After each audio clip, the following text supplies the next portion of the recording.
Assalamualaikum warahmatullahi wabarakatuh. Bismillahirrahmanirrahim. Allahumma salli ala sayyidina Muhammad wa ala ali sayyidina Muhammad. Rabbis rahli sadri wa yassirli amri wahlul 'uqdatam min lisani yafqahu qawli. Amin.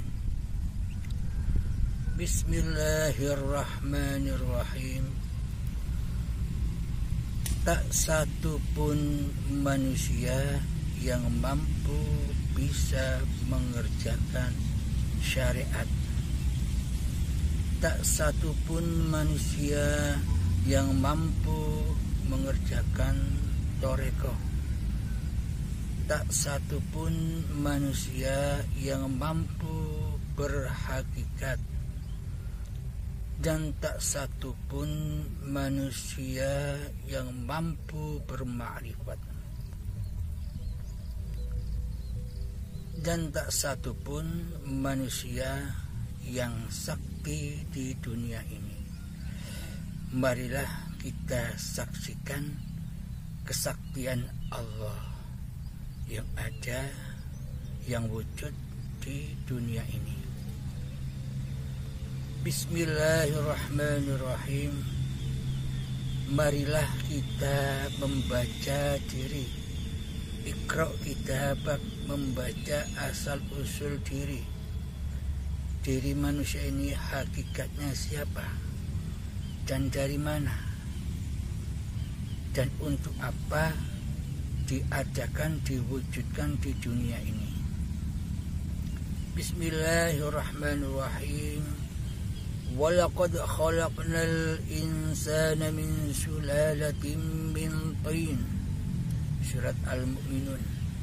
Artinya, dan sesungguhnya kami telah menciptakan manusia dari saripati tanah. Tanah yang mati dengan kesaktian Allah, dengan hayatullah. Diciptakanlah, dipilah-pilahlah saripati dari tanah itu. Diasupilah makanan dan minuman oleh Allah saripati tanah itu, hingga diperjalankan dengan hayatullah menjadi tumbuh-tumbuhan, berbagai macam tumbuh-tumbuhan. Kemudian tumbuh-tumbuhan itu hayat, hidup, karena tumbuhan itu hayatullah, bukan hidup tumbuhan itu sendiri. Itulah kesaktian Allah yang bisa menghidupi segala sesuatu, termasuk tumbuh-tumbuhan itu. Dengan hayatullah, maka saripati tumbuhan itu menghasilkan buah-buahan dan sayur-mayuran serta padi. Itulah wujud kesaktian Allah, mencipta dan menjaga serta membimbing cikal bakal tanah badan ini, dari tanah hingga berjalan, diproses, dipergerakkan menuju ke dalam tumbuh-tumbuhan dan buah-buahan, sayuran dan padi. Cikal bakal badan ini dulu pernah ada pada tanah, dulu pernah ada pada tumbuhan, dulu pernah ada pada buah, sayur dan padi. Apakah kita masih ingat perjalanan-perjalanan itu? Di mana proses perjalanan itu butuh hayatullah. Tanpa hayatullah, tanpa Allah, maka tak akan ada proses-proses itu. Dengan adanya perjalanan itu, maka wujud nyatalah siapa yang memproses perjalanan-perjalanan itu di dalamnya, yakni hayatullah, yang membimbing, yang selalu membimbing badan-badan kita ini. Kemudian hidup yang ada pada kedua orang tua kita, Allah menyuapkan buah sayuran dan padi ke dalam badan-badan cikal bakal kedua orang tua kita. Coba kita renungkan, coba kita pahami, coba kita tafakuri. Apakah bisa kedua orang tua kita makan? Apakah bisa kedua orang tua kita wujud di dunia ini tanpa hayatullah, tanpa hidup yang meliputi keduanya? Nah, inilah bukti kesaktian Allah, bukti kekuasaan Allah, bukti kekuatan Allah melindungi, mengayomi, mengasihi, mencukupi, membimbing seluruh ciptaannya. Jadi bukan Allahnya yang makan, bukan hidupnya yang makan, akan tetapi hiduplah yang memelihara keberlangsungan badan-badan ini, perkembangan badan-badan ini. Sehingga setelah buah-buahan, sayuran dan padi dimakan oleh kedua orang tua kita tidak ikut ngurusi yang di dalam ini. Karena Allah lah, karena hiduplah yang mengurusi, yang memilah-milah makanan-makanan itu menjadi daging, menjadi darah, menjadi vitamin, menjadi energi, menjadi imun tubuh, dan menjadi kotoran, serta menjadi sperma dan indung telur. Nah, apakah semua itu Bapak Ibu kita yang memproses di dalamnya? Kebanyakan manusia hanya memandang di luar dirinya, hingga manusia tidak bisa menyaksikan kekuasaan Allah, hingga manusia tidak bisa menyaksikan kesaktian Allah yang mengurusi badan ini di dalam diri kita. Karena iman kiblat kita selama ini hanya kepada yang di luar diri, hanya pada dohir-dohir di luar diri, hanya pada syariat-syariat diri. Nah, kemudian Allah menjadikan sperma dan mempertemukan dengan indung telur. Coba tafakuri, coba resapi, coba pahami.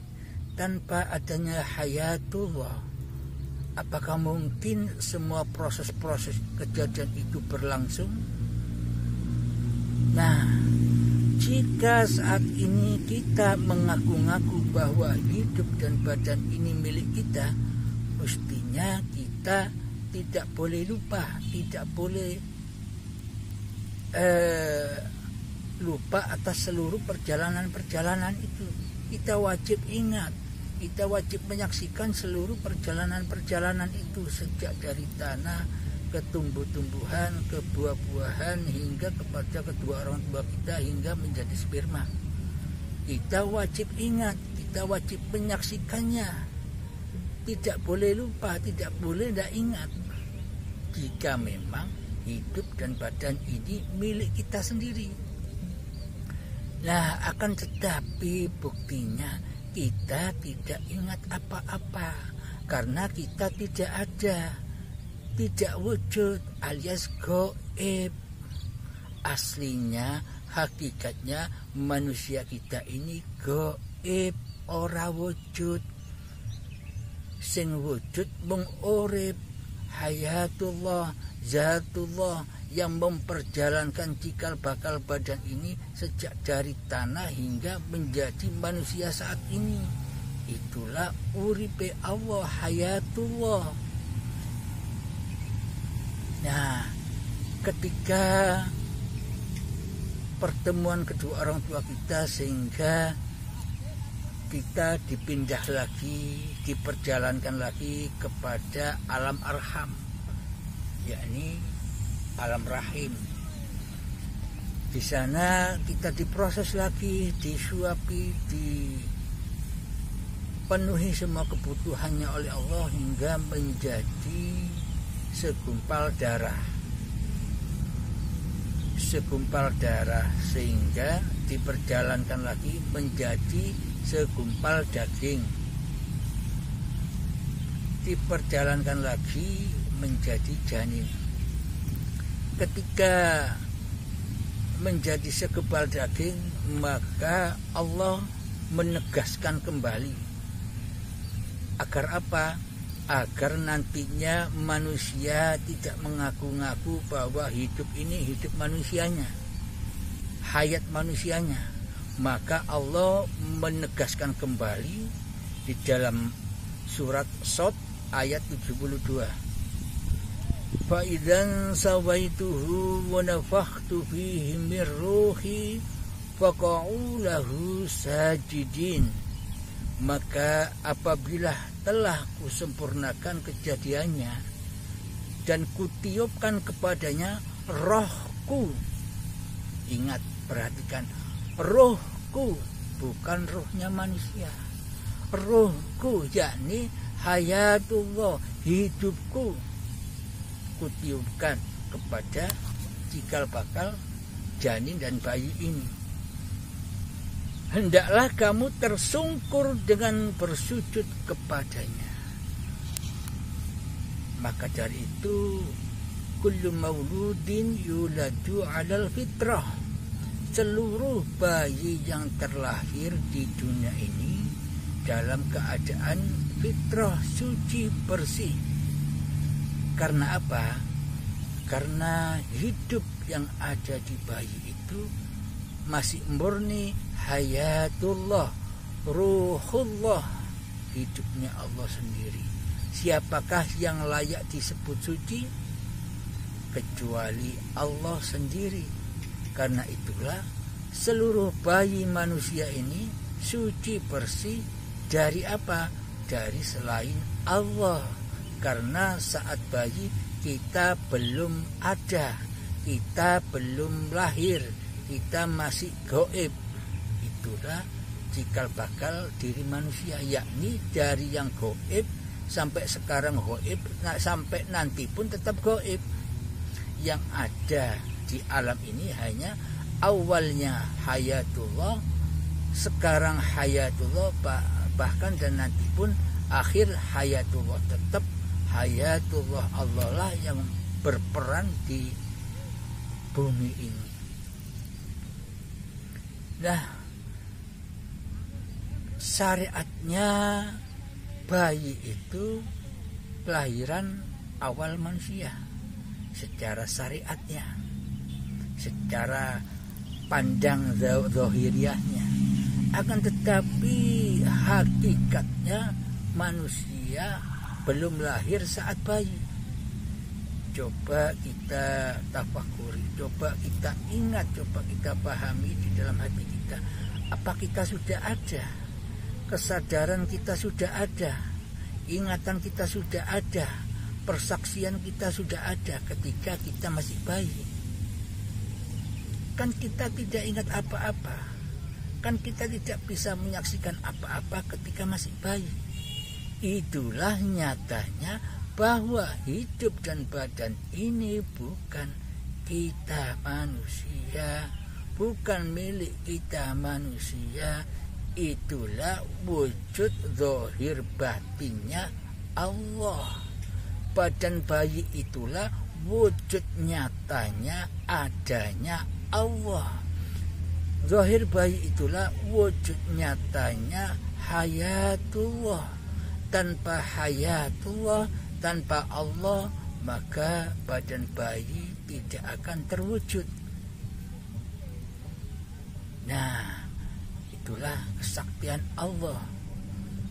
Jadi badan ini hanyalah badan yang mati tanpa Allah. Lalu kapan manusia itu terlahir ke dunia ini? Ketika masa-masa detik-detik akil balik, sekitar usia sekolah TK 5-7 tahun. Disitulah kita mulai terlahir ke dunia ini. mulai merasa memiliki hidup, merasa mulai memiliki badan. Nah, disitulah mulai muncullah alam kejahiliaan, alam kematian di sisi Allah. Maksudnya apa? Karena yang merasa hidup hambanya.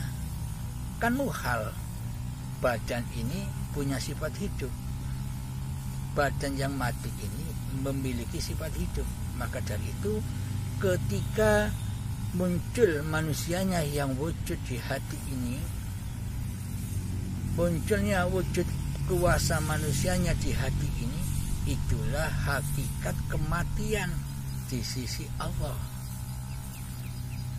Karena apa? Karena hidup dinisbatkan, disandarkan kepada badan-badan yang bersifat mati. Maka itulah kematian. Setelah manusia mati, maka terkuburlah manusia di dalam kuburannya sendiri. Apa kuburan manusia? Ya, badan-badan dari tanah inilah kuburan manusia itu sendiri. Dan di dalam alam kubur manusia disiksa karena kebutaan mata hatinya akan Tuhannya. Disiksa dengan apa? Manusia disiksa di dalam kuburnya dengan dunia, cinta dunia, cinta dirinya sendiri, cinta hawa nafsunya sendiri. Itulah alat untuk membakar hati manusia. Kata manusia, neraka itu panas seperti panasnya api di dunia ini. Akan tetapi sejatinya hakikat neraka itu berbahan bakar manusia dan hati yang keras melebihi kerasnya batu, yakni hati yang buta akan kewujudan dan kekuasaan Tuhannya di dalam dirinya. Karena itulah manusia selalu panas menghadapi hiruk pikuknya dunia dan kebutuhan-kebutuhan dunia, karena manusia merasa jadi Tuhan, penguasa dirinya sendiri di dalamnya, merasa berkuasa atas kebutuhan dunianya, merasa berkuasa atas segala bentuk pekerjaannya. Itulah yang membuat panas hatinya. Takut miskin, takut mati, takut kehilangan apa-apa yang dimilikinya. Ketika kaya, takut kekayaannya tidak langgeng, takut dicuri orang, semuanya serba ketakutan di dalamnya. Itulah panasnya anar jahanam yang abadan abada, yang langgeng hingga waktu yang ditentukan. Seumpama badan ini yang dibakar di neraka 5 menit sudah habis, sudah hancur, sudah tak ada siksa lagi. Akan tetapi jika di dalam hati ini kan terus menerus panasnya mencari kebutuhan dunia, karena yang wujud di dalam hatinya yang dituhankan adalah badan-badannya yang merasa berkuasa atas segala tindak tanduknya badan ini. Badannya merasa yang bisa melaksanakan sholat, badannya yang merasa kuasa melaksanakan apa-apa yang dibutuhkan di dalam kehidupan ini. Itulah bahan bakarnya api neraka, yakni badan dan hati. Ketika besok badan dan hatinya kan jadi tanah lagi, apakah masih ada nerakanya? Sedangkan bahan bakarnya sudah tidak ada. Ketika sudah inna lillahi wa inna ilaihi raji'un, badan sudah dipendam lagi kepada asal usulnya tanah yang mati. Apakah masih ada bahan bakarnya? Berarti neraka itu kan sekarang ini, bukan nanti. Nah, sekarang ini neraka itu terjadi, alam kubur itu terjadi, siksa kubur itu terjadi. Bagi mereka yang menyangka alam-alam itu terjadinya besok, karena saat ini manusianya tidak mau menemui Tuhannya. Dikira Allah itu di dunia tidak ada, adanya Allah itu besok di surga. Maka dari itu akidah imannya menyangka seluruh kejadian alam-alam itu terjadinya besok. Akan tetapi Allah sudah menjelaskan bahwa bahan bakar neraka di sisi Allah itu adalah badan-badan manusia dan hati yang buta akan Tuhannya. Ketika sholat Allahu Akbar, kayaknya Allah yang maha besar, ucapannya saja. Akan tetapi praktek hati kita, diri kita lah yang maha besar di dalam hati. Diri kita lah yang mampu sholat, diri kita lah yang mampu berdiri, rukuk dan sujud. Bagaimana mungkin kita bisa memahabesarkan Allah sedangkan diri kita merasa besar daripada kebesaran Allah itu sendiri? Bagaimana mungkin kita bisa menyembah Allah sedang diri kita merasa jadi Tuhannya di dalam? Demikian para sahabat, saya cukupkan dulu hingga di sini. Mohon maaf bila ada salah-salah kata, dan semoga kita semua tetap dalam bimbingan hidup, tetap dalam bimbingan Allah, selalu menyaksikan kesaktian Allah di dalam diri. Ketika kita sholat, kita saksikan kebesaran Allah. Hidup itulah yang memperjalankan sholat, bukan badan bisa sholat sendiri. Hidup itulah yang bisa berzikir, mengingat hidup. Hanya Allah lah yang bisa mengingat Allah. Manusia tak satu pun bisa mengingat Allah kecuali Allah. Assalamualaikum warahmatullahi wabarakatuh.